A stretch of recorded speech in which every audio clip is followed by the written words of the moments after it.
If you're struggling to find and attract talent into your small or medium business, you're not the only one, and it's not because the people aren't there. It's because you're relying on an outdated strategy that's no longer fit for purpose. If that is you, you're going to love today's episode because I'm joined by Alan Furley, who helps seed funding tech startups attract and retain the right people from day one. And what he's going to share with us is the exact strategy that he uses in those businesses that you can just drop and run with in your small or medium business right away.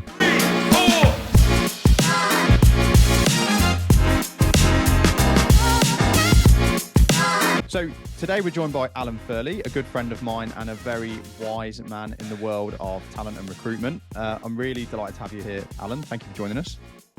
Yeah, really good to be here, Mike. Wise is a new term, but I'll happily take it. And I was thinking about this chat this morning, and I know you're massive on purpose and culture, and I think that's been important for a while. But it feels that 2024 is a really key time for people who are running purpose-driven businesses and recognize the importance when it comes to recruiting and retaining. I think it's going to be a real asset for those people this year. So really glad to be able to share some of my perspective today.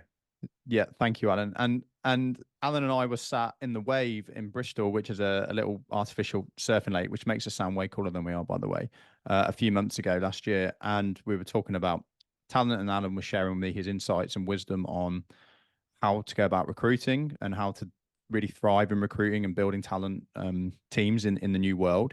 And what you just rinsed off to me was this kind of 5-part strategy, which to you just seemed like obvious, but to me it was mind-blowing, and your level of knowledge and insights around it really blew my mind. But also for somebody that's not particularly knowledgeable in that area, I came away from that chat, which was probably less than an hour, with this like insane amount of clarity on why people struggle to recruit and how to go about it better. So I just know that this podcast today, in which we're going to go through these 5 pillars, is going to be insanely valuable to anybody who's got a business or is thinking about starting a business, but especially anybody that's got a business and they maybe see recruitment as a struggle and getting the right team in place as a struggle. I know they're going to come away from this with a completely new way of looking at it and a complete new belief system in how non-difficult it needs to be.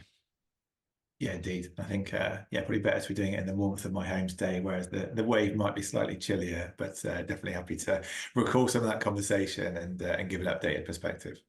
So brilliant. So just before we jump into the 5 parts of the strategy and we present that to the audience and talk them through it. There goes my dog. So we know it's authentic because I've got dogs barking in the background. How did you get into recruitment? What kind of businesses do you work with? I know you've been doing it for over 15 years now. So just give us a little background on how you found your way to where you are and why you love doing what you do. Yeah, I think like many people, it wasn't necessarily something I sat them on a careers advisor and said recruitment's my number one choice. But the appeal for me was I wanted something with a sales aspect, something where I could go out there and win business. But also compared to some of the things I've done before, selling advertising and magazines, it's very transactional. And the appeal for recruitment from both the candidate and the client side of things was the chance to build ongoing relationships. So I've worked in recruitment pretty much my whole career, over 20 years now, and then run my own business along with my co-founder Henry for the last 15 of those.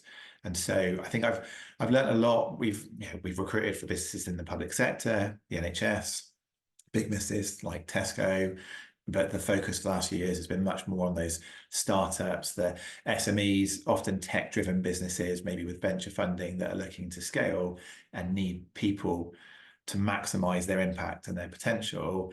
And that's where we really enjoy working with founders who have got a great idea or are solving a really much needed problem, particularly in areas like climate and health, which is where we're doing a lot currently. And I know they can't do it all alone, but perhaps struggle sometimes with some of the tactics or some of the perspectives on how to bring the right talent into their business. And then, of course, how to retain that talent. And my thoughts have definitely evolved on the recruitment industry's got a mixed reputation, and I get that. I think it's deserved in many ways.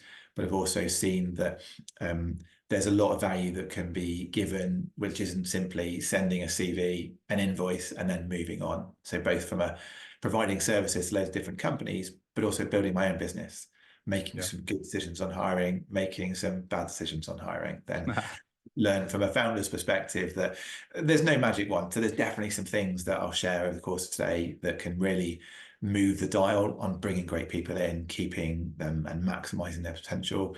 but also I've lived through a lot of what I'll talk about today myself. So I know there's not always a textbook, and maybe it's more art than science, but hopefully there's some guide rails I can give. Yeah, and that's what I love about talking to you about this stuff. Like, firstly, you've got this holistic, long-term approach to it. You're not like the kind of sleazy recruiter that's just like, give us loads of money, get the person, and then disappear.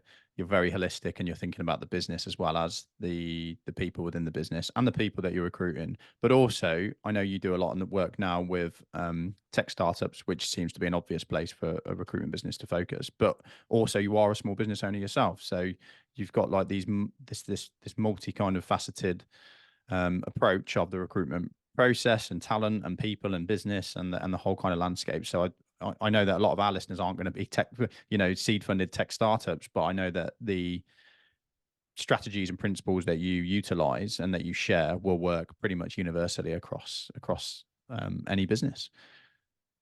Yeah, definitely. I think, getting those first 10 hires right is massively important, because in effect, whether you're going to do it all in 2 years because you've got funding, or whether it's a much more gradual plan, those first 10 hires influence really strongly your next 10, your next 100 maybe as well. So, I think that a lot of the time I see people approaching recruitment and, waking up one morning thinking I need somebody and then jumping straight into finding them. I think there's a lot of value in not planning everything to the nth degree, but really thinking through your talent strategy, Yeah. taking some advice from people around you, maybe even working with a talent partner to have that longer term plan, but also give you the chance to get some short term wins for sure. And if you're a smaller business or a medium business that's maybe only got 10 to 30 employees, and maybe let's say we're a business, we've got 10 employees and we're like, 4 of these just aren't right. What's your thoughts on that? If you've kind of got like 40% of your talent that you kind of like, look, they're just not in the right place. How can you go about that for a purge? Yeah, I think of course the answer to it depends, but I think that you talk to a lot of people who run businesses and have been through that journey, and they'll often reflect back and say, very rarely will they say that we let someone go too soon. So I'm not necessarily a fan of the fire fast, but I think if you've been really clear on what you're looking for and you've got robust hiring process in place, and that person isn't delivering on what you need, the first thing you should do is have a conversation, which shouldn't be a you're fired conversation, but should be a conversation around where expectations aren't quite being met. Yeah. But in reality, and it does depend on what the issues are, if you're seeing the behaviors and the attitude you're looking for, hopefully you can develop the skills and give them the experience. But if they're falling short on the values and behaviors, if culturally there's not that alignment there, then more often than not, then taking action and dealing with the consequences of not having somebody rather than having the person. And you and I both are on the very much on the same page with this, but I know a lot of business owners will be listening to that and they go, we're not clear on what our values and behaviors are, and that's big businesses and small businesses. So I work with lots of small and mediums, but I do some work with big corporates as well. And lots of businesses don't have their shit together with this. And what I think's important for business owners to know is that this, your recruitment and your strategy and your people is part of a process. So you've got to have a strategy for that. And Alan's going to share with us today a really solid strategy. But then what we also need for that strategy to work is a strategy around our culture and our behaviors and all of that stuff as well. So often we're kind of going to be having to do both of those things at the same time. And it's normally an iterative, ongoing process. So don't sweat if you haven't got all that stuff in place, but do understand that obviously this slots in alongside being clear on what the future you want to achieve is, having a strategy, being clear on what your culture is. Otherwise, it's very difficult to actually recruit the right people, right? Until you've been clear on what actually success looks like and what the right culture is. So when we were chatting, you listed off some really good insights to me, and I was like, that's just, and they stood out clearly to me as 5 pillars. So what we'll do now is we'll spend about 10 minutes on each pillar. But before we do that, should we introduce the listeners to what those 5 pillars are? So can I put you on the spot, Alan, and get you to give us just a quick kind of like broad level overview of what those 5 pillars are? Yeah, I think they cover everything from, how you would actually tell your story through to how you assess what good looks like, and then hopefully help you on the retention. So when we work with clients, then we've reflected back on where we're helping them and put it into an aptly named talent methodology. So that covers everything from, that each of the letters represents a pillar of value that we're working with. And the flip side of that is it's an area a company needs to focus on to get their hiring right. or to get their people strategy right, whether they work with ISL talent or whether they do it themselves. So the first of those is to make sure you've got a talent strategy. So that's the T. Okay. Yep. To the A is all about attracting the talent. And that's very much on the storytelling and recognizing that a big part of recruitment is really a marketing game to play. Yep. The L is locating, so it's all very well having a story, but how do you reach those people and make sure you're not being one dimensional, particularly around adverts, which is something that I definitely touch on as one of my first points. Yeah. The E is evaluating. And so it's all well and good having a great story, attracting the people, but if you don't know what you're looking for, then it's going to be a real struggle to get that right through the interview and the assessment process. Yeah. And let's assume you've got all that right and you've brilliantly attracted and assessed, then the worst thing you want to do is mess up and not have the right attention after that. So the N of talent is all about nurturing talent and making sure that whether it's either pre-boarding, onboarding, or those crucial first 3 and 6 months, that you're setting people up for success. Yep. And then finally, the T is all about that team retention. So you bring the individuals in, but unless you're bringing them to an environment with an inclusive culture where the sum of the parts is greater than the individual, then it doesn't matter how good you are at recruitment. Clearly, if you're losing at the retention game, then you're going to be fighting a never-ending battle. So Yep. Hopefully it simplifies it, even if I know it's not easy, but to make sure you've got that start to finish, perspective on how you look after your people, then that's where I've seen people really change the game and get so much value from the people they're bringing in. Yeah. And so that spells talent, which is nice. I've never realized that before. And the things that we were talking about in the wave. So there were some really key principles that really resonated with me. So there was not just relying on job adverts, and you use an analogy that if you're just relying on a job advert to recruit people, if that's your only process, you're appealing to about 10% of your potential market. I think you talked about fish. I think you said if there's 100% fish that are great potential employees, by just relying on job ads, you're probably attracting about 10% of that. And something else you said was actually probably your best future employees and future hires probably aren't even sifting through job adverts, right? They're looking for other stuff. They're looking for an ongoing marketing campaign. So you talked about that. Does that fit within the strategy somewhere? Yeah, that definitely comes into how you probably attract and locate people. So a lot of the time, if people will ask me for help, reach out to me on LinkedIn, or they've been referred by a chair or an investor or someone else we've worked with, then quite commonly their starting point is, Alan, we've got this particular role, we posted an advert and we've not got the results we're looking for. So either no people apply, or very few people apply, or they've got the wrong people applying. And of course, I talk to them and try and work out the issue. But I think that point you've touched on there is often where the starting point is they're relying on adverts to hire the best people. And don't get me wrong, you will hire some great people through adverts. So you should not use them. But if it's 100% of your recruitment strategy, then you're going to fail. You're, like you said, you're fishing in that pool of the people who are on the market rather than setting yourself up to find the best person in the market. Yep. So, depending on the type of role you're looking for, but you're right, 10, 15% of people are active. So that means their behaviors reflect that. They'll be applying for adverts. They'll be subscribed to Indeed, searching actively on LinkedIn, looking for opportunities. And if they see one, they'll apply. Often they might apply to, many more than they're suited for. And, I think it's easy to do a one-click apply now. Whether that's always beneficial, I sometimes doubt. So you'll find that you get a lot of noise, a lot of people coming into the top of your funnel. Sifting through those is really challenging. And the businesses we've worked with to not say let go of the job adverts, but to have it as one of their pillars rather than the only one, have seen real benefit by broadening that and having a plan to look at the passive talent in the market rather than just the active, which I'm definitely happy to give some ideas on. But that starting point of not assuming that an advert is going to capture everyone you want to see is often the first step to broadening your talent pool and getting to the point where when you do see somebody, whether they've applied for an advert or come through a referral, that you have much more confidence they're the best person because of that breadth and depth of options you've seen, rather than feeling they're the only half credible option for you. Okay. Okay, cool. So I think that's a really important thing for all business owners to hear, because I think, it's not some, nobody gives you the handbook of how to attract, onboard, and retain talent, right, when you start a business. So we tend to just do what the well-known thing is, which is, well, let's put a job on Indeed or LinkedIn. And if that doesn't work, we're like, well, this is hard. Whereas the reality is, it's like, that's just such a small part of the strategy.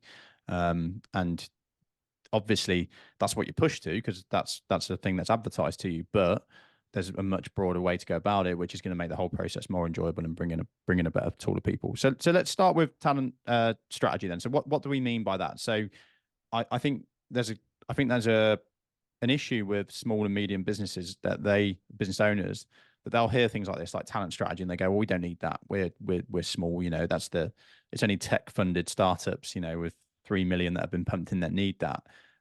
What's your thoughts on it? What does a small and medium business owner need to know that would also benefit a tech startup?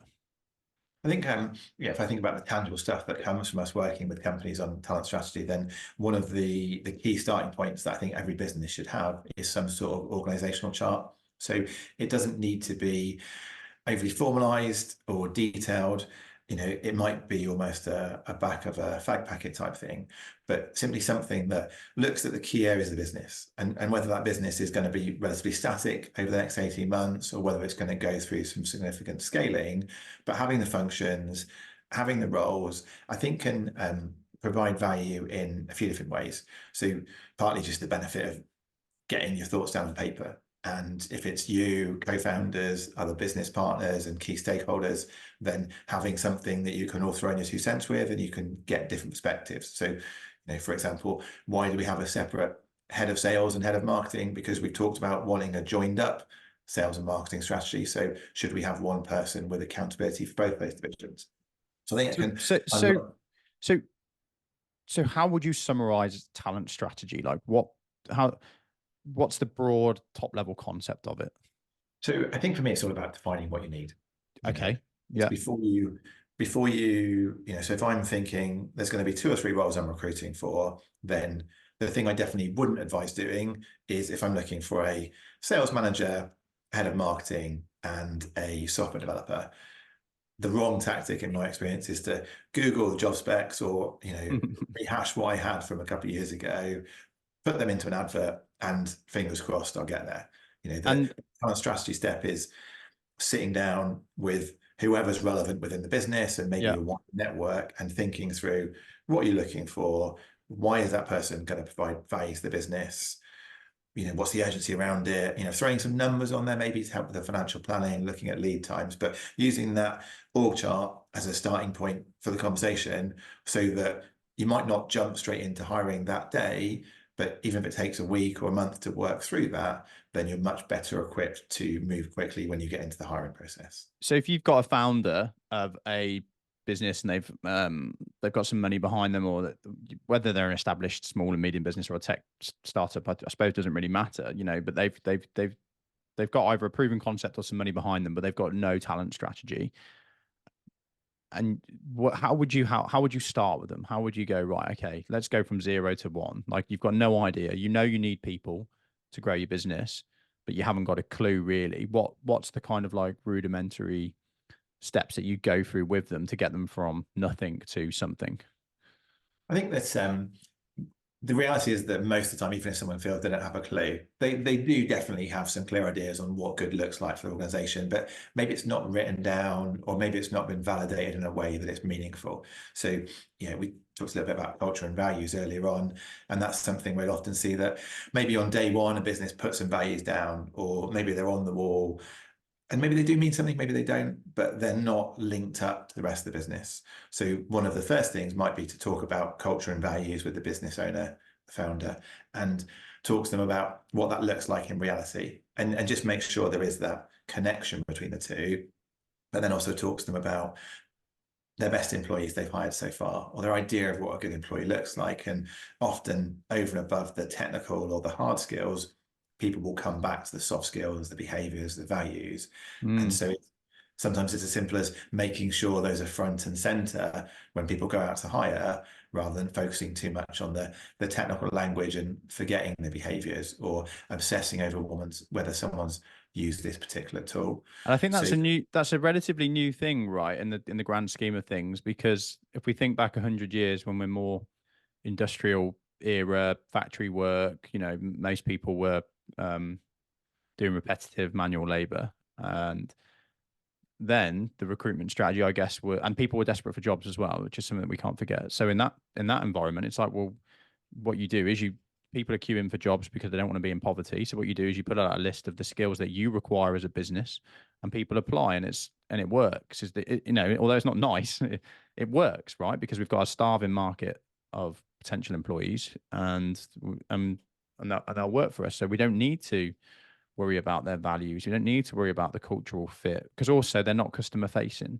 Whereas today we're a much more service based industry. Things are much faster and much more innovative. So we need people that can not only just do repetitive tasks. In fact, that's becoming less and less. And now with AI, that's becoming even less again. We need people that are creative, that can work together as a team, that can be the face of our business, that can come up with solutions. So it's a very different. It's a very different level of skills and attitudes that we require from our employees today, I guess. So the recruitment strategy's got to adapt to that. And I think that's why it's becoming more and more of a focus, from people like yourself, bearing in mind that ultimately your goal is to help people have the right talent in place that can grow their business, but you're starting with values and behaviors. Yeah. And I think that's often surprising for someone who's engaged with recruiters before, that becomes part of our process rather than something that's left to the side. But you're right, I've got a 9-year-old son, and if I started to speculate on the job that he might end up doing once he comes out of education, there's an argument to say it's futile, because a lot of the jobs that we hire for now didn't really exist in terms of title or focus 10, 15, 20 years ago. Yeah. I think every business owner, the one thing that is consistent across all businesses is they need an adaptive and flexible workforce. Yeah. And if you obsess over those hard and technical skills, you're going to find the employees you bring on board aren't able to come with you on your journey as likely. They need to be a flexible, adaptive workforce. And that often comes down to things like critical thinking, problem solving. There's a company I do work with, and I won't name them, but they're a large employer, very large employer. And one of the departments, I had one of their senior managers on a course of mine, senior leaders, and he was telling me how they completely changed the way that they recruit into the role. And they used to recruit on skills. That's all they recruited on, and they've completely switched that on its head. This is last year. This is in 2023.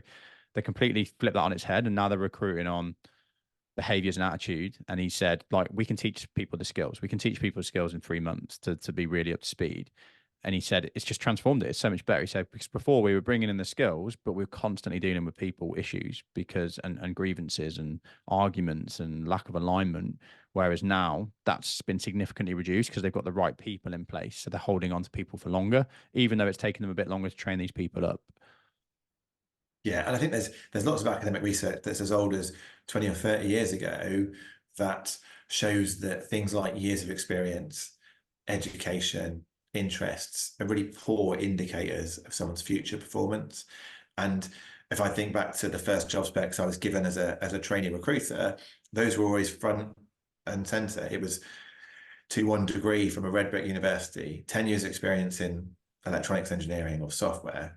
And, of course, you're not going to hire me to do an electronics engineering job. So you do need some relevant experience, but obsessing over how many years someone has versus potentially the skills, but also the behaviors and the values, getting fixated on. I think a lot of companies have realized now that someone's educational background doesn't really have the relevance per se. And that can often be part of our process, where if someone came to me and said, Alan, I really need to recruit a graduate for this role, I wouldn't say don't recruit a graduate, but I'd ask them why they say that. And you'd end up getting to the point where you get to the bottom of what they're looking for, which may be someone who is a problem solver and can work independently on projects. And their assumption is that has to be a graduate, but there's probably many different routes that someone could come from to demonstrate those skills and those behaviors, rather than being fixated on one particular route. And that's obviously a massive benefit in terms of diversifying your talent pool and Yep. reaching people that others aren't looking for, and being able to bring in a much broader team to your business rather than having too many people that all look and think the same, and find out it really damages your business. Yeah. Yeah. So from from from listening to you on that, I've kind of summarized that into 4 blocks. So you're kind of saying that on the strategy level, and please correct me if you don't agree, you've got 2 things. Well, you've got 4 things going on. You've got to have some kind of vision of where the company needs to be and what talent you need to bring in to, and obviously it's not an exact art, but it's, you need to have some kind of vision of where you need to be and who you need to recruit for that. Then you need to have some clarity around what your culture needs to be, and within that comes your values and your behaviors. And then below that, we need to think about a combination of the hard and the soft skills that we need to actually grow the business. Because the reality is, like, as we've just talked about, like we need the right people and the right behaviors, but we do need hard skills as well. Like if I want to start a house building business, I need people that can lay bricks, or that have got the attitudes where they can learn those skills quickly. And it might be that sometimes we need to recruit somebody with the skills right now. So we need to find those people that have got skills and alignment as well. Yeah, I think that covers it pretty well. And a lot of that comes into the org chart and the job descriptions. Those are 2 key areas that we work with when we're doing the talent planning. I think the other 2 areas, then the money obviously is important. Not that everybody's going to take a job for money, but doing some sort of benchmarking, making sure that you've understood the resources you've got, but then also where the market is. And then the 4th thing that we tend to do as part of that talent planning is like a health check or a diagnostic. So the example of someone who's really wants to get better at recruitment but has got a retention issue, there's no point really jumping into hiring those people until you've paid some attention to that. So although there might be a real pressing need to hire, maybe it's your retention issue you should fix first of all. So we'll work with the company, talk to the people in the business, maybe review some of their materials and some of their tactics at the moment, and play back to them via that diagnostic. A quick sense check on what they're doing well, because there definitely will be some things they haven't realized they're doing well around the talent strategy, and then where they maybe need some work. And that will then help to float into where we might focus over the rest of the methodology. Yeah, nice. So it's kind of like culture, clarity, and then compliance to your culture and your clarity. The 3 C's. You can have that, Alan. Keep that. Yeah, that's it. That's going straight in there. Okay, so part of our, we're thinking about getting new people into the business, and we're talking to an expert, yourself, and we're like, okay, well, that's great, and we want to do that, but we need to be clear on what we want from those people. What fits within the company? Where's the company going? So the next stage, then, we've got some clarity on that, is actually attracting those people. So how do we go about that, and what's the mistake that most businesses make? So, and I think I've talked about the reliance on adverts. Yep. So not to go over that again, but in terms of then another point around that. So most people's process will be write a job description. Yep. Then use that as an advert. And I think that's a really common mistake that I see. So a job description, it can look differently, but typically it's quite functional. Maybe it's got more of a HR vibe on it. It's got roles and responsibilities, performance measures, etc. So it's an essential part of what you need to define what you're looking for. It's often a really bad way to advertise what you're offering. Yeah, I remember you saying at the Wave, and it really resonated with me, that imagine that you're looking for a job, and what you read is this job description, and actually all you're reading is what we want from you, what we expect from you, and it's very much us, us, us. And yeah, it's almost obvious when you put it like that, that's probably not the best way to attract the right people. Yeah, there's a few different aspects to that. I think, the first is someone talked to me about, maybe there's a comparison between, if so Mike, let's assume I'm a famous Hollywood director, I'm trying to get you to see my next blockbuster film. If I sent you the movie script, 400 pages, that gives you all the detail that's within the film, you're never going to read it. Or if you do, maybe you get excited, but it's not going to bring it to life in the same way. Yeah. If I wanted you to bring all your friends and family along to my opening night, what I probably need to send you is the trailer. Nice, and the trailer is the 90-second summary of the 2-hour film. And so bringing it back to hiring, rather than fantasizing about you and me being in Hollywood, then people use the movie script, the job description. Whereas what they should be doing is taking and creating a trailer, an advert, which is going to be shorter, is going to be much more from the viewer's perspective, or in this case here, the job buyer's perspective. It's going to excite them. I think what is it, AIDA from the marketing side of things, attention, interest, desire, action. Have a look at your advert, and the chances are it will fail on at least one of those points. And the clue is in the name. It's an advert, so it should sell and show off, but also good advertising is all about the buyer, not the seller. So it's got to be with them in mind. And I think that's the point I mentioned to you at the Wave, is that That's such a paradigm shift for somebody that's recruiting for a job. And I think, again, like a lot of what we teach about Happy is like, there's established systems in businesses and they work. Okay. Now, do they work well? Probably not, as the proof suggests to us. So, but most of these systems, such as, okay, the recruiting system, it used to work. Putting an advert out, there's a reason that we do it, right? And that's because 100 years ago, 50 years ago, when the economy wasn't as good as it is now and there weren't as many jobs, people were desperate for work. And when people are desperate for work, put an ad out there and tell them what you want from them, and you will have no shortage of people applying for it because people are desperate for work. In 2021, the BBC released, for the first time since records began, there were more unemployed people than job vacancies.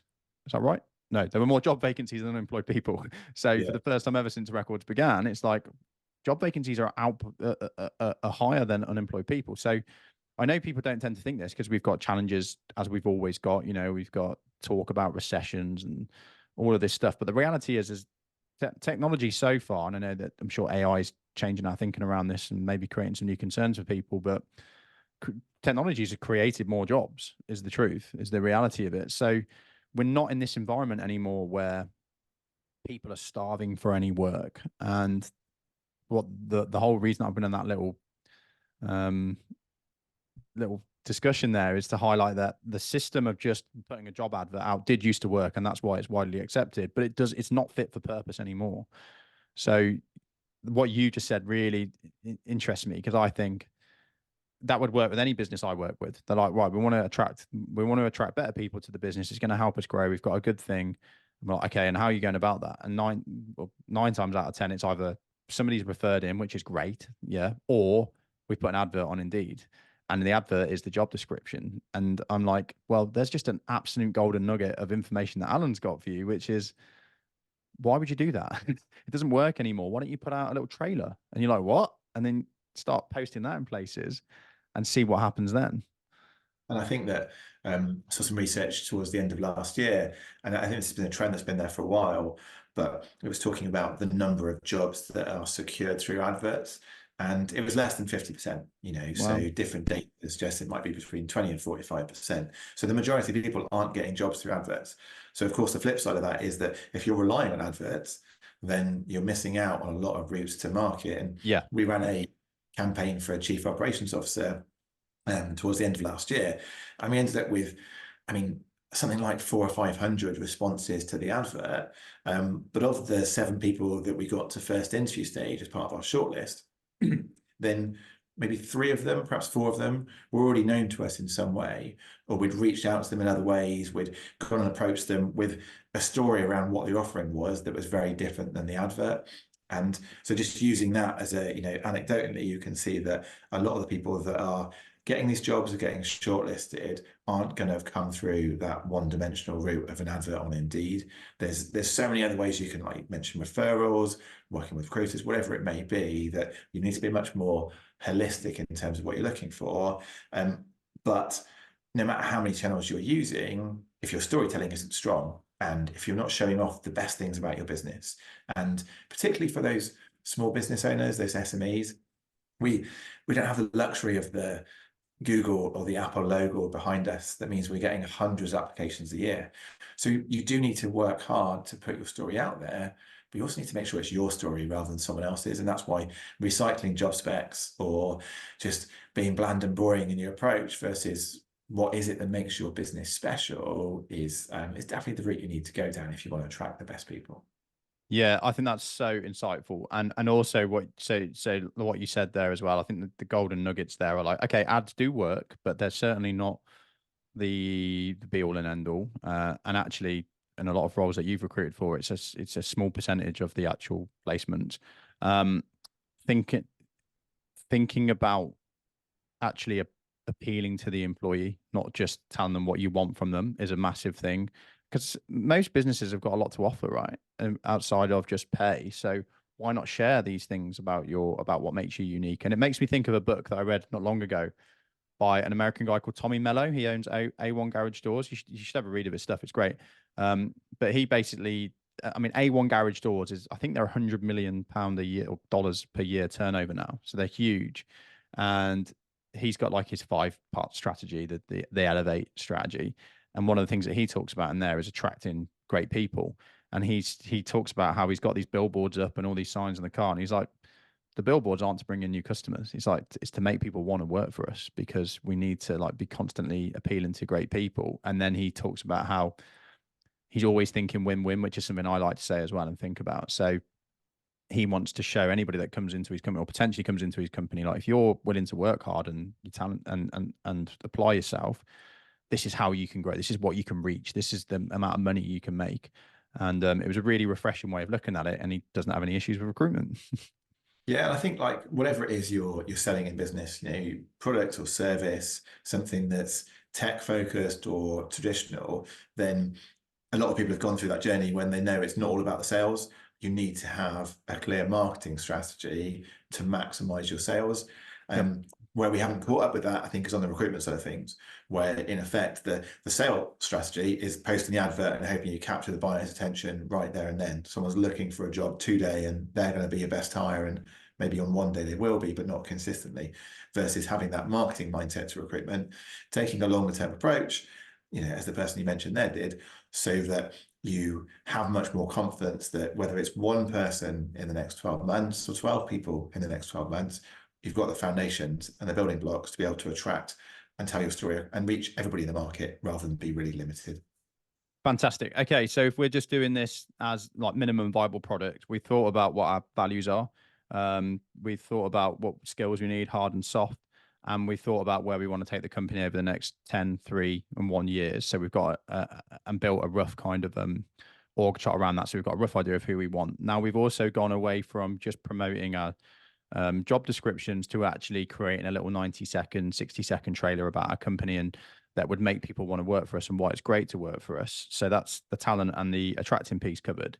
So locating is the next piece in your framework and in your focus. So I've done all that. I've kind of got an idea of who I want and who I need. I've got an idea about my values. We've created this little trailer as well as the job descriptions, but we've created this kind of like trailer that I know would attract and appeal to our ideal people. So the next piece is locating. So how do what do we need to do there? I think it's about thinking all different routes that people could come to you from, and that mixture of reactive and proactive, or inbound and outbound. So set the things up so that if people stumble across you, you've got the careers page, you've got the advert that can attract their attention, but also have a plan to be more proactive, particularly if you're looking to hire in areas where you don't have the network or you don't have the strong connections.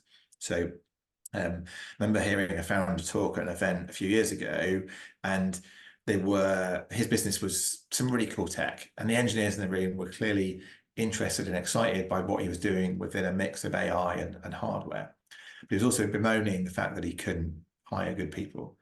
And I jumped onto their website while he was talking, and all of their website was about their customer, and there was nothing about their team. And I knew he had a great team of 12 people and wanted to add another 12 people to that. But if I was one of those engineers sat in that room, there was nothing that was a hook there, apart from if I was lucky enough to have seen him speak that day. So the basics of a career site, and something that showcases your team rather than stock images. And if that's only you or you and a significant other, that's still valid to talk about that and talk a bit about your personal perspective and why you founded the business, or and why you were excited by it. So we've got because I just thought then, as you were saying that, exactly as you would, like, I've met you, potentially want to work for you, I've heard something about your company. First thing I do is go to your website, and then there's nothing there, and it's like, okay, well, that's that thought process gone. So the first piece is make it easy. I suppose it's almost not locating, but just making a funnel as such, a framework for people to be able to actually come to you when they're interested. Yeah, it's having that kind of that digital presence, that digital footprint. So I think the same as I might, buy my next water bottle of Amazon, the first thing I do is to jump on, look at pictures, get a feel for it, look at reviews. So Yeah. whether it's Glassdoor or your career site, but bring to life what it is about your team and your people so that you don't rely on sitting down with somebody in an interview to tell that story, because the chances are you'll never get the chance. Yeah. I think the other thing around, locating talent is really leveraging your network. So I see some people do this really well. Some founders will do investor updates or on their mailing list, talk about all the roles they're hiring now, in the future. Some founders will keep in quiet entirely, apart from that advert on Indeed or LinkedIn that they're hiring. And the Yeah. difference between the two is massive, to be able to, reach 50, 100 people that will have those connections, and you then widen that circle. So I think it's using your network. But the other part of locating is then, and maybe this is where it's the longer term play that's important and not urgent, too often gets overlooked, but is that proactive outreach and making sure you're putting the foundations in now so that you can build that muscle for hiring the best people in the future. So that might be, if I know I've got an ongoing need for junior salespeople, then maybe I go and do some talks at my local university on their business studies degree, because I want to get our name out there. And when they come to thinking about applying for a job, have that name recognition that, that puts me not necessarily on a pedestal with a big corporate, but at least give me a chance of attracting their attention.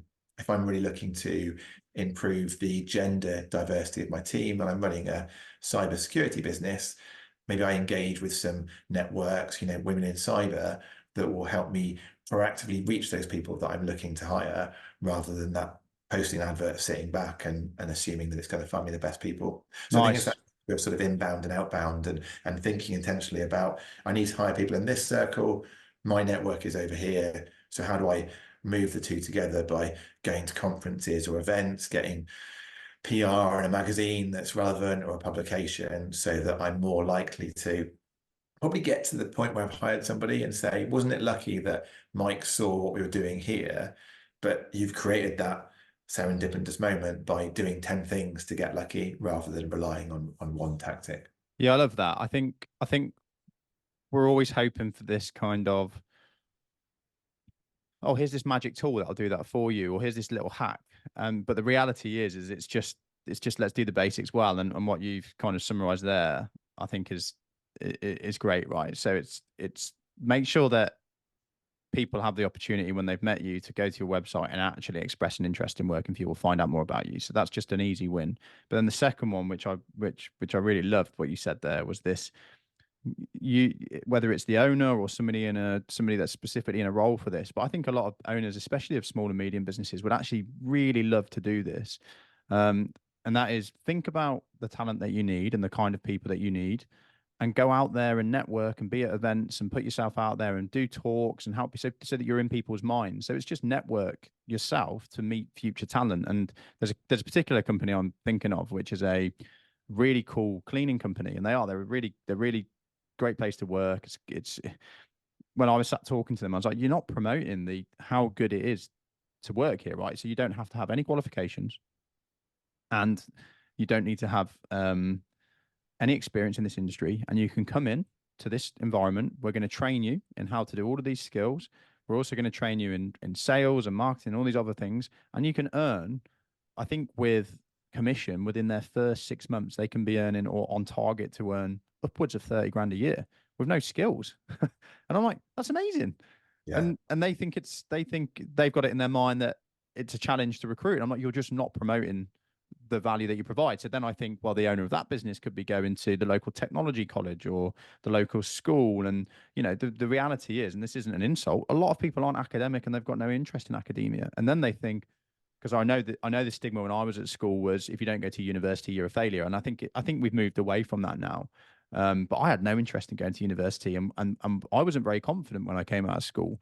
And I remember thinking, I'm going to be limited in my career opportunities because I haven't been to university. And if I'd have met somebody like this person, they come along and said, there are really good careers that you can do that hands-on, outside of academia. He would have certainly been in my mind, and that would have been a no-brainer for me to go to, and I'd have been a bloody good employee.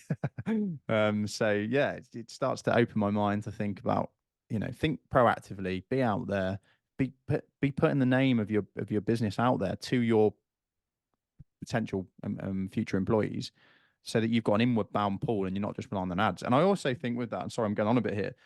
I've been thinking about this as you've been talking about this whole strategy.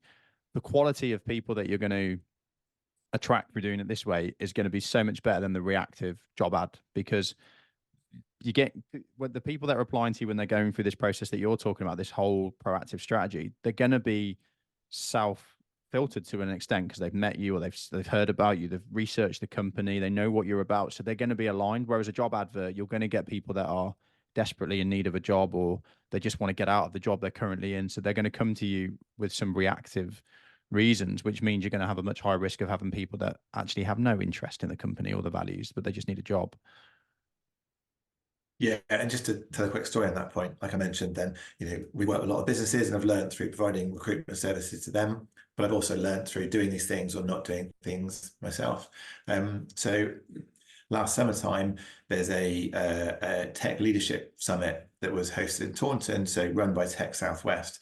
So it's part of my community. I'm very active in the Southwest tech circuit. So I applied and was successful to speak on one of their lightning talks on talent. I was talking about the power of purpose in talent, and Love it.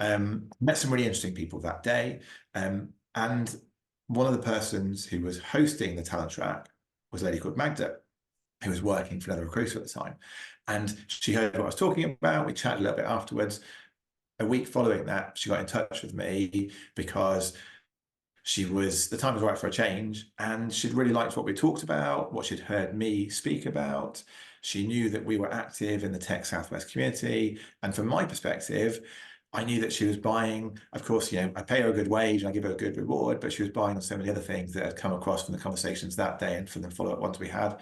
Now, I definitely didn't go to that event thinking that success looks like making a hire, and didn't necessarily have the intention to hire somebody that month. But by being active and being out about, then it can make a massive impact on the ability to attract and connect with the great people out there that weren't necessarily applying for adverts. She definitely didn't do that. She thought she needed a new job.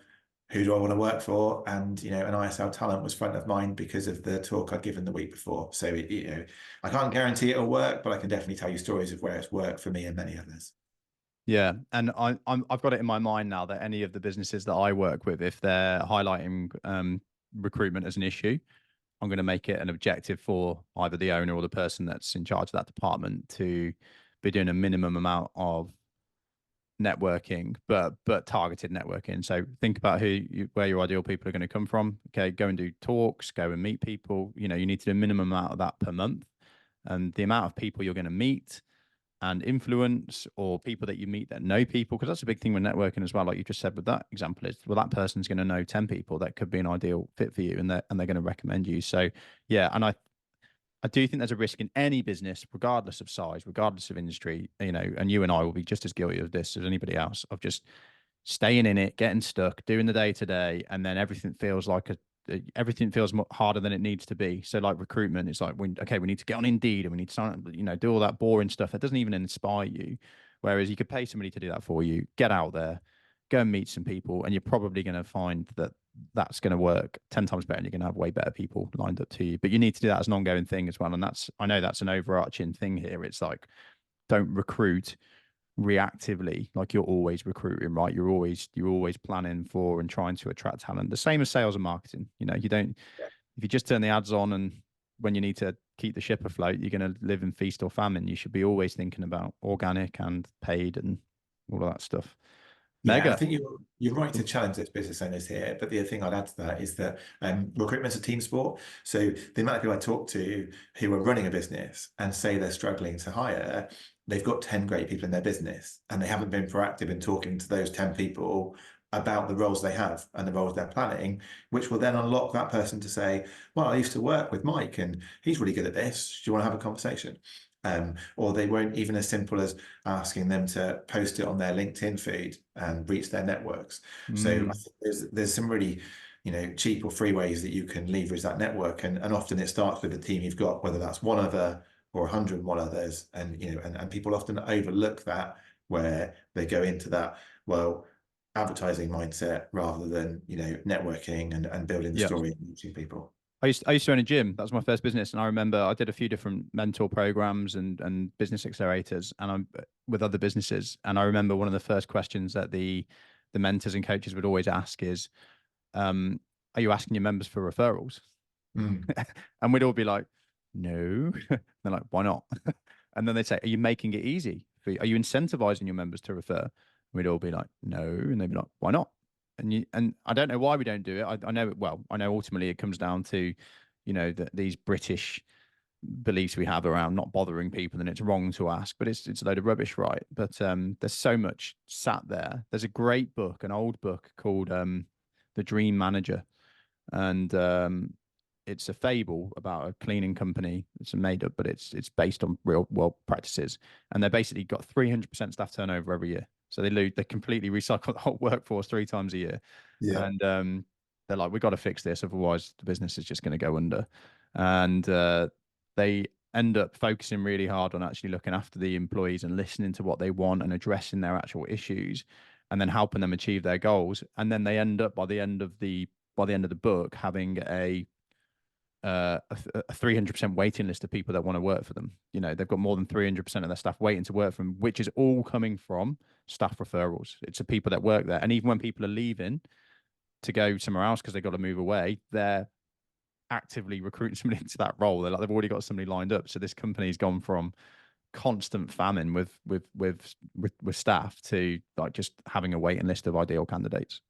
Yeah, which is great. An important point to make on the referrals, and perhaps moves us into the kind of the evaluating Yeah. candidate, evaluating talent, is you'll get some great hires from referrals, and they're frequently cited as the best route to get good people. Mm-hmm.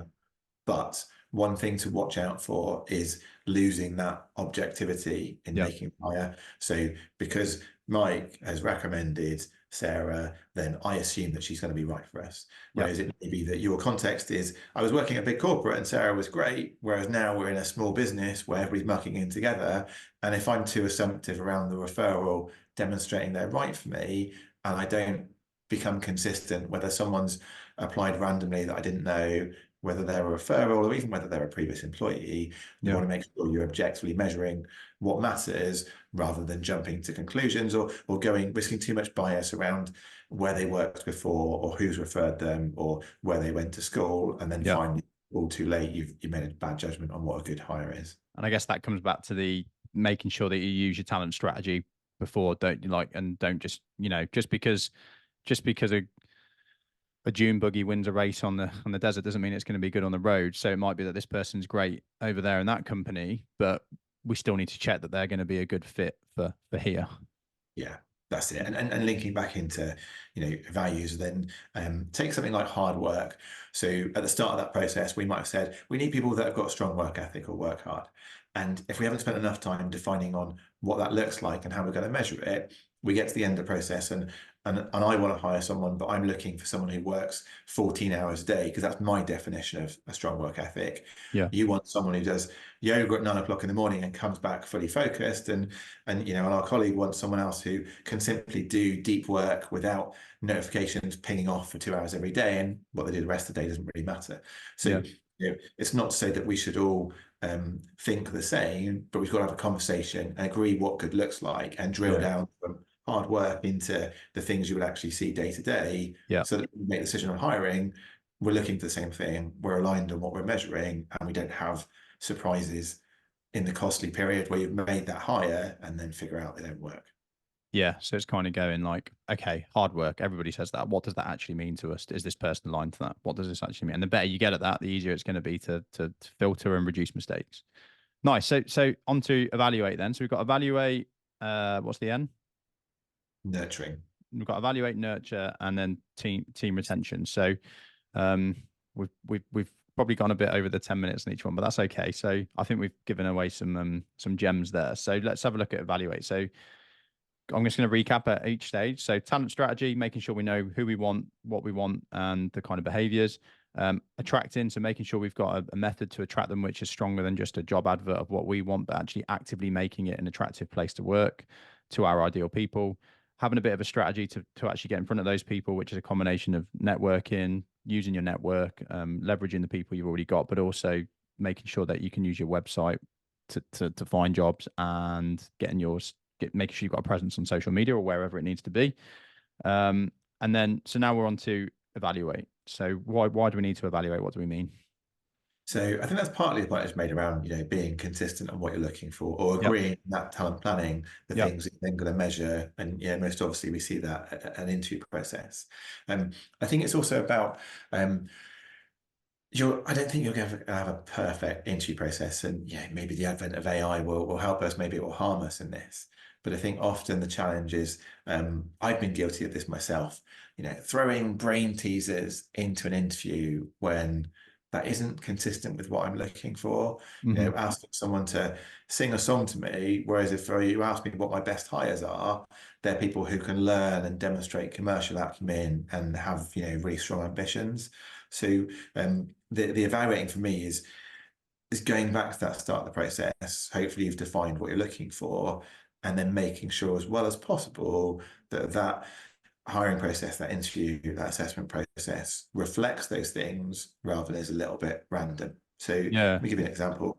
We hired some trainee recruiters a few years ago, and we did all the things I'm talking about so that we had a massive pool of talent to talk about. We had 500 applicants for 4 roles. So we had some great people to choose from, and we had some people that definitely we wouldn't have judged a great that we didn't want to spend a lot of time on. Yep. Now, for the roles we're looking for, coming in entry level in recruitment, it didn't really matter the experience you've got, where you went to university, the job you'd done previously. The things that mattered to us were someone's communication skills, someone's ambition, and someone who could learn, because we were going to teach them the way that we went around recruitment. So the first thing we did as part of our process was send them a bit of engaging content to excite them. So that first point I made around not just putting the barriers in front of them, but then ask them to fill in a short questionnaire that asks them questions around learning and ambition and what really motivated them. And the best thing about that process was that 75%, so maybe 360, 370 people never bothered sending the questionnaire back. Yeah. Now, I'm sure we lost some good hires in that, some people that might have ended up going to work for other companies. But what it meant is the 120, 130 people that did, partly they had demonstrated they were actually interested rather than just firing off 50 job adverts. Yep. And also the things we were looking at were much more meaningful to us. And 90% of the people that sent it back had something that was worthy enough that it was worth a conversation. Yep. So the next step was get back to them within 4 hours, ask them to call us the next day in the office, to anyone on the team, and have a conversation with us and talk about why you're interested in recruitment and why do you think you'd be good at it? What do you think you'd find challenging? And that helped to demonstrate they knew something about the industry, or that it gave us a chance to inform them. It also tested their communication skills. And that was one of the things we're looking for, so that if someone wasn't able to hold a conversation, we made the judgment that they probably weren't going to be our priority hires. So all of those things come back to having an evaluation process that links into what we were looking for in that example, or what you're looking for in this example, so that you're measuring what matters rather than simply making a hire because someone supports Liverpool and drinks red wine like I do, and I risk all sorts of bias in assuming they're good for me, but realize that they're not the right hire for ISL. Okay, so really what we're saying is that what you class as evaluate is essentially what typically people would just think of as the interview process. And you're saying let's make it a bit more, well, not a bit more, a lot more aligned to that initial strategy. So if we're clear on that initial strategy and what we want from people in our company as a whole and what we want from people in this role in particular, let's then put in a decent process that enables us to filter if people are in line with those things, as opposed to just an kind of standard interview process. Yeah, and it could be, definitely you're right. It's, a big bulk of that is the interview process, but it can even come before that. So, I think the first CV was written by Leonardo da Vinci some 500 years ago, and it probably looks much the same as it does now. So it's probably about time to change, but we're kind of stuck with it for the meantime. But it's, it's probably much better if I'm hiring for a social media marketer to ask them as part of the application process before they even get for interview to write 50 words of copy for a landing page if I'm giving them some relevant information, and then evaluate that. rather than ask them for a CV and assume because they work for Google or Microsoft, they're going to be a good hire for me. So it is definitely the interview process, but it is also more than that as well. I interviewed Simon Wallace Smith, who's the owner of Fryer. I always get it wrong. It's either Fryer Fritz or Fritz Fryer lighting company Yeah. in they're based over towards Hereford, and they're doing really well for themselves. They're fantastic, and they've got a great team, and it's growing, and they've got an amazing facility, and they fit out lots of big businesses. And they talked about a guy that they hired, who they still works with them now. I think he's been with them for at least 3 years to do their social media and websites. And he was a young lad, and he had zero experience, zero like work history in his CV. But what he did do is when he turned up for an interview, is he'd mocked up how their website could look Okay. and the kind of posts that they could make. So he'd just shown that he was aligned to what they needed, and they hired him on the spot. And he still works for them now, and I think he's just redone their new website, and he's like super talented. He's really transformative in the company. So you could even put that in as a process, right? It could be like, well, if we want you to do our social media, instead of just coming to a boring interview, come on, or send us 3 social media posts that you think they would be good for our business. Yeah. And I think the other point I make on that is that you do need to strike that balance. I think some friction is good to create a barrier and a bit of a hurdle that people need to jump through. Yeah. But if you have too high a hurdle, you'll end up with no one there. So I've had some companies I've spoken to who want to bring in a 6-hour technical test for their software developers and front load that at the start of the process. And Yeah. of course, that in-demand software engineer, if they've got 5 opportunities, one that says 6-hour test, and the other 4 that says come and have a chat and meet some of the team and understand if it's right for you, Yeah. it's pretty obvious which way they're going to go. Yeah. So you'll have to figure out, is this a role where there's an abundance of talent, or are we going to have to go and sort of hunt down the people or engage with a recruiter to help us find them? And what does that mean for which parts of the process we have friction versus engagement? And there should always be that blend of the two, but Yeah. making sure you're not being too much in one extreme or the other. Cool. Love it. Okay. And then we've got nurture and team retention. So talk us through those. Yeah, let's sort of wrap them up together because a lot of it can morph into one and the same. I think the first point around that nurturing is that all too often I see people work on the basis that, well, when someone gets to probation, whether that's 3 or 6 months, then we'll start to think about keeping them and looking after them. And I think that's a mistake. I think it happens as soon as you've made that offer, even if there's another 4 or 6 weeks. So the companies that I see set the team up for success and start that nurturing before day one are the ones that invite people to a team lunch 2 weeks before someone starts, so that when they come in on that first day or turn on their laptop, they already feel a bit part of the team. Maybe Yeah. they invite them into the Slack channel or the company messaging, Teams. Maybe they just make sure that they've got an excuse to pick up the phone to them every week before they started. So there's the pre-boarding, there's the onboarding. Don't bring someone in on the first day and get them sitting there twiddling their thumbs. So make sure you've got the hygiene factors of laptops and logins, but also that you've been really intentional around what their first day looks like. And then you've got a clear plan for the first 30, 60, 90 days. So like if I'm hiring you, I'm saying, right, on day one, I'm saying in 1 month's time, this is where I hope you are in terms of your understanding of our customers or your confidence in putting together a sales proposal, whatever the milestones are, so that you understand those and you know what we're both working towards.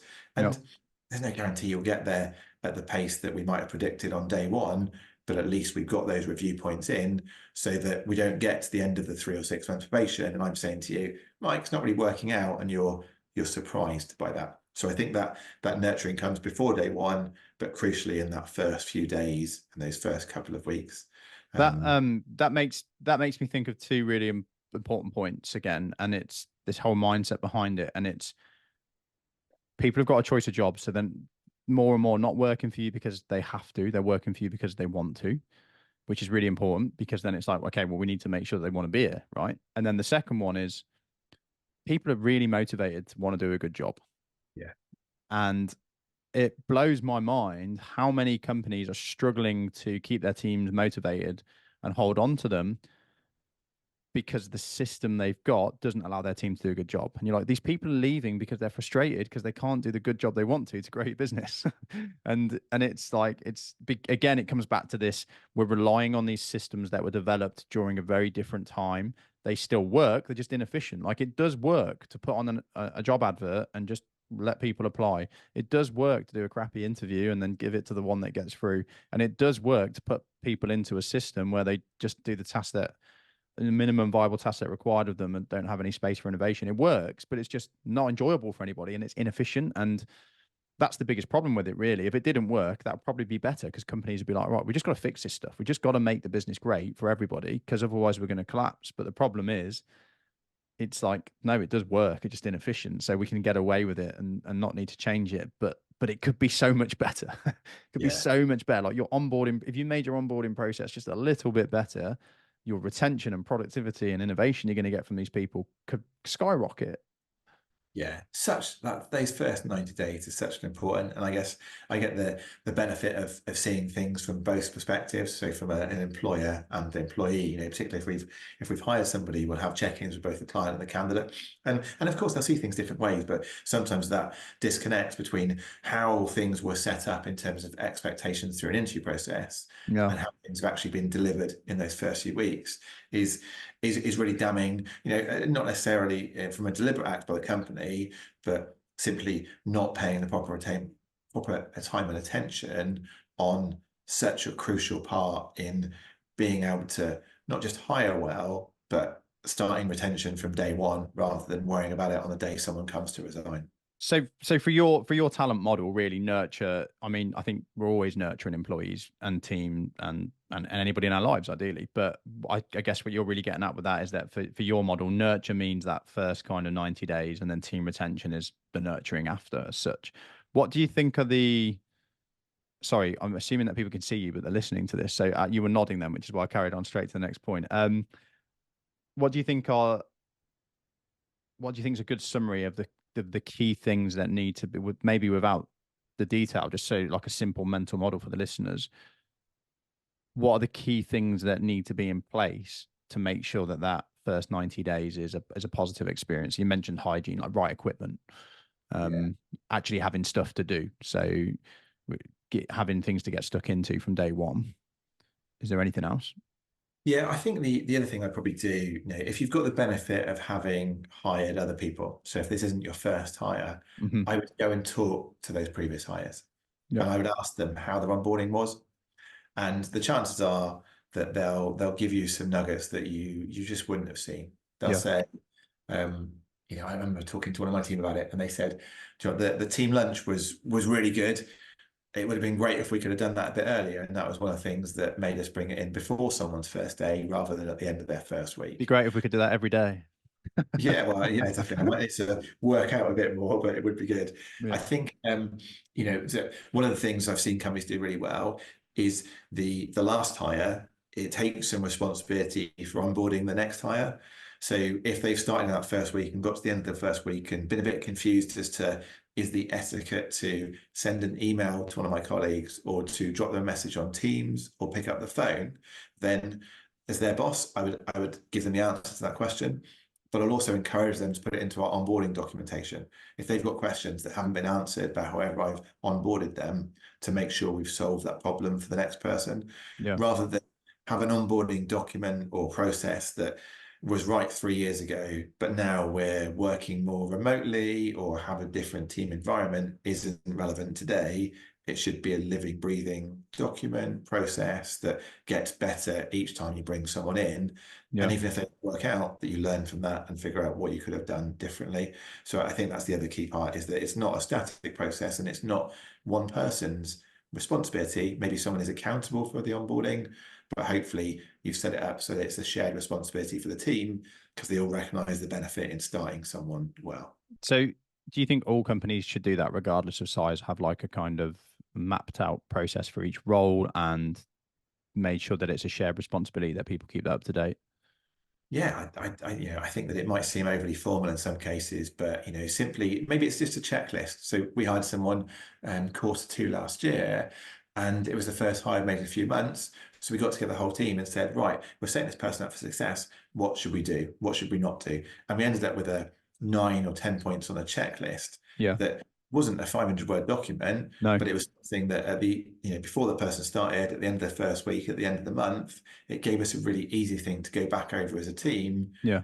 check whether we'd done what we intended to or whether we'd fallen short on some areas. I think that's so important for the smaller and medium business owners, because we hear this like, get this process in place, and then we go to this mental place where we're getting complex software and videos and that's great, but what it also does is it acts as a barrier to implementation. So, you just said then, well, have a system in place. Now, that's what's important. Now the complexity of that system isn't important. So if that means it's a checklist, it's a checklist. As long as it's updated and everybody's got shared responsibility around it, that's more than effective. I mean, I remember very clearly actually, when I was in the British military, I trained as you train as a soldier, and then you specialize into your specialization. So mine was intelligence. So you do your 3 months of doing the basics of being a soldier and learning how to fire guns and handle weapons and survive in the wild. And then once you've qualified as a soldier, you go and specialize. So I went and then spent 6 months to do intelligence training. And I remember all of us get our kind of professional development folders. And it basically was just a checklist. It was a piece of A4 paper that had been printed off by the HR style department, and it's like, this is all the stuff you got to get done in week 1, this is all the stuff you got to get done. And I remember almost being like a kid, like running around getting these things ticked off. But it kept me busy, it got me focused, it made me network around the base and learn things.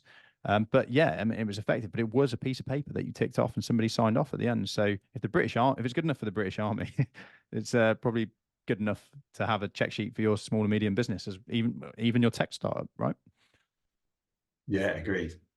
Cool. Okay, and then retention, I think, is just, I love that you focus on that as a recruiter. I think it's a no-brainer. There's no point in trying to fill the bucket up if it's got holes in the bottom. So we need to think about retention as well. But I think that kind of like beautifully circles right back to talent strategy, because if you've got a decent talent strategy in place, that should help with retention.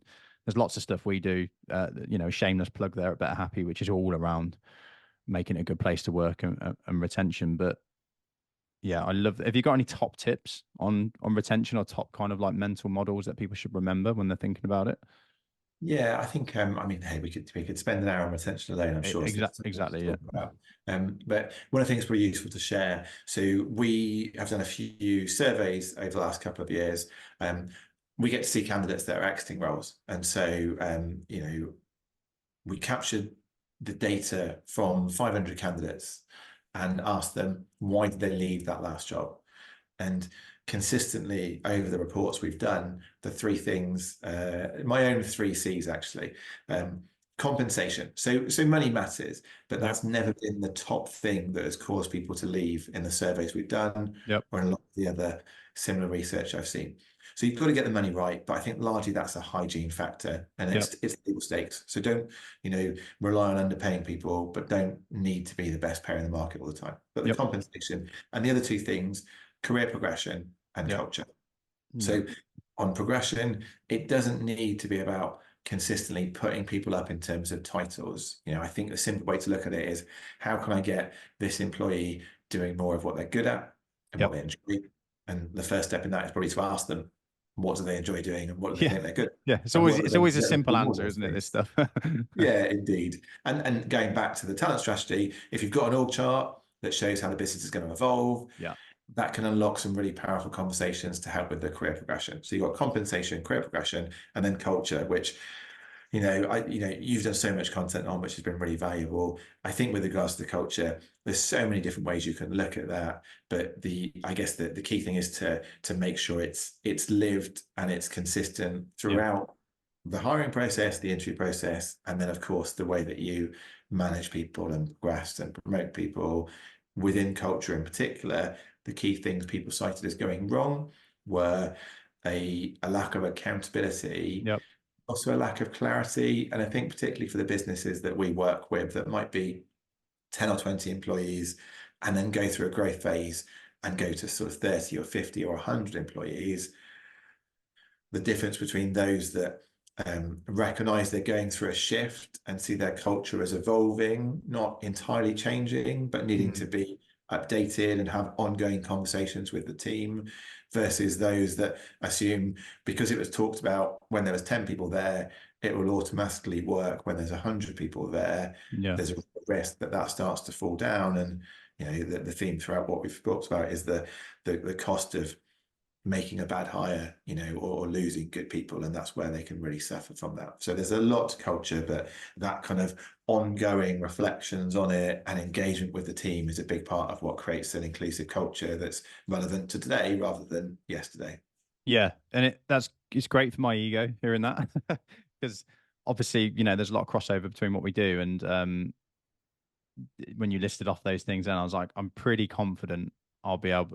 That's what we'll talk about. As in, that's what we talk about Happy, and it is. And I particularly like that you highlighted this piece around compensation, because a lot of the businesses that we work with, they tend to be very caring business owners. It's why they'll come to a company called Better Happy, right? And this means they're not super profit driven, although obviously money's important and they're in business for a reason. They're not these like hard nosed. It's we're going to make 100 million in the next 2 years, and anybody that gets in the way is going to get cut out of the way. These tend to be very caring business owners, so they make money and they pay people well, but maybe not as much as that new startup thing over there. And I like to communicate to them that it's not a major issue as long as you're paying people enough and it's not crap pay.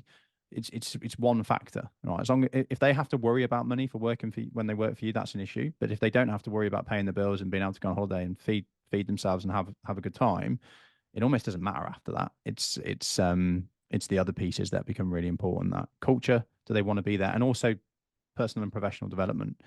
There's Maslow's hierarchy of needs. I don't know if you've heard of that, but at the bottom of that, it's all about security and safety. And I think 100 years ago, work fulfilled that for us. That's all it did. It's like, right, if I work, I'm out of poverty because there's mass unemployment. Whereas as we move to the higher levels of the hierarchy of needs, it's about a feeling of belonging, a feeling of self-esteem and confidence, and then ultimately it moves to self-actualization, which is becoming the best version of myself. And I think the businesses of the past just needed to appeal to the bottom two, which is give people pay, and they'll work for you. Whereas today, the mindset of the employees, more and more higher up, you want people that they want that sense of belonging and community. They want to feel like a sense of purpose. They want to develop themselves and feel a level of self-esteem which comes through knowing that they're getting better and that they're doing a good job, and ultimately want to become the best version of themselves. So you've got to have this environment where it's enjoyable to be part of, and people are getting developed and getting looked after and feel like they're actually growing as people. And if you can do those things as well as pay people and provide the basics, I think you're onto a winner in any industry. Yeah, I agree.